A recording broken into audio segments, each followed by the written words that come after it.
Hello students, आज हम active voice passive voice में एक नया टेंस करने जा रहे हैं, प्रेजेंट परफेक्ट टेंस।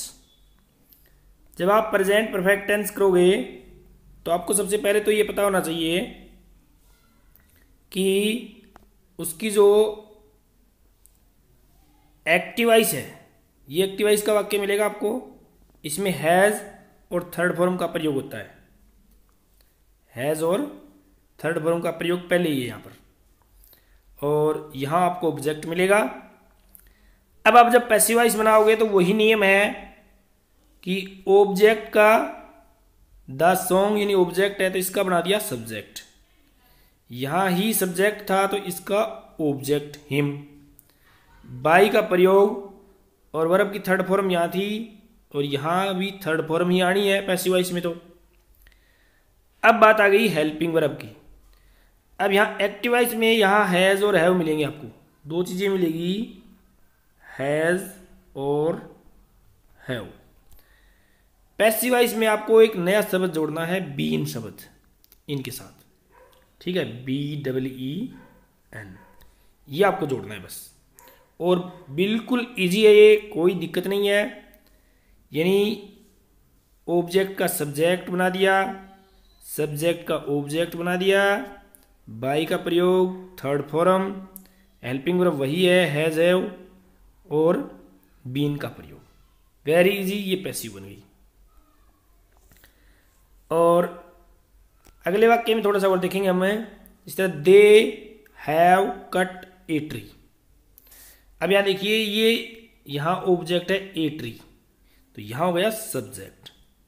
अब यहां था हैव, कई बच्चे यहां भी हैव लगा देते हैं, यहां हैव नहीं लगाना।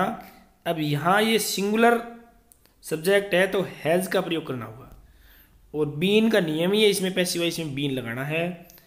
कट की थर्ड फॉर्म कट, बाई का प्रयोग और दे का बना दिया देम। ओके, नेक्स्ट यहां नेगेटिव आ गया कि I have not done my work. तो यहाँ ये हेल्पिंग वर्ब है, ये वर्ब की थर्ड फॉर्म है, ये ऑब्जेक्ट है, तो ये हो गया my work.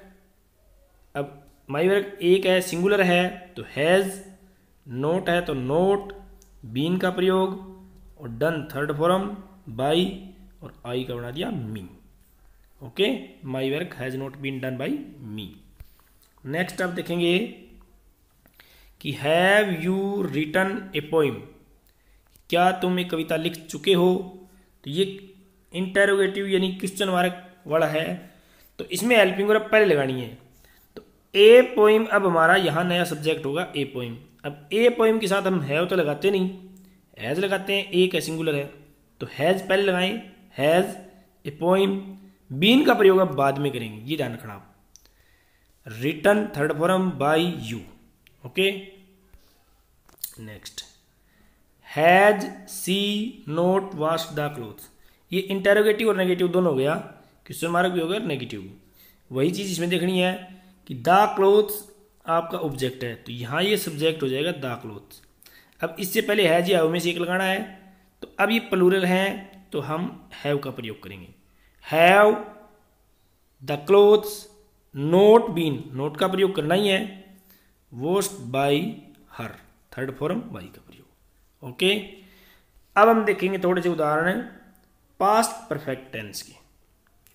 Past perfect tense में भी आपने देखा होगा कि हैड लगा के वर्ब की थर्ड फॉर्म आती है। बाकी वही नियम है, ऑब्जेक्ट का सब्जेक्ट, सब्जेक्ट का ऑब्जेक्ट, बाई का प्रयोग, वर्ब की थर्ड फॉर्म। तो यहाँ टी, यहाँ सब्जेक्ट हो गया। यहाँ एक बात याद रखनी है आपको, इसमें हैज हैव का कोई चक्कर नहीं है, सिर्फ हैड का ही प्रयोग होगा। सिर्फ नया शब्द है एक बीन शब्द, ये जोड़ना है बस। ये उसी में भी था, इसमें भी है। टी हैड बीन मेड, या वर्ब की थर्ड फॉर्म, बाई का प्रयोग और आई का बना दिया me. Okay, next they had not crossed the river, उन्होंने नदी पार नहीं की थी। तो द रिवर यहाँ हो गया सब्जेक्ट, हेड का प्रयोग करना है, नोट है, बीन हेल्पिंग वर्ब लगानी है पैसिव वॉइस में, क्रॉस्ड थर्ड फॉर्म है, बाई का प्रयोग करना है और दे का हम बना रहे हैं देम।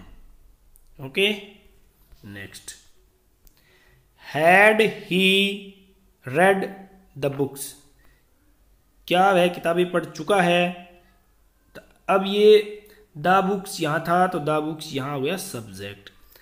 अब ये इंटेरोगेटिव है, प्रश्नवाचक है, तो हैड का प्रयोग हम पहले कर देंगे और बीन का प्रयोग बाद में। ये ध्यान रखना, आप सब्जेक्ट के बाद में बीन ले जाना है।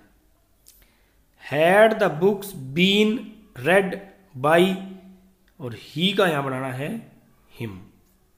Okay, next, had he not cut a cake, ये इंटेरोगेटिव नेगेटिव दोनों है क्योंकि नोट भी है इसमें और हेल्पिंग वर्ब पहले भी है। तो वही बात है, हेल्पिंग वर्ब पहले लगाएंगे, हैड लगा देंगे। अब यह नया सब्जेक्ट यहाँ से एक एक हो गया, नोट का प्रयोग हो गया, बीन हमें लगाना ही है। और हाँ, ये बात ध्यान रखना कि इसमें आप हैड पहले लगाएंगे, फिर सब्जेक्ट लगाएंगे, फिर नोट और फिर बीन। इसमें गड़बड़ मत कर देना, ये एक सिस्टम है इनका, इसी साथ चलना। फिर वर्ब की थर्ड फॉर्म बाई का प्रयोग और ही का बना देंगे हम हिम। ओके, थैंक यू, आज के लिए इतना ही काफ़ी है।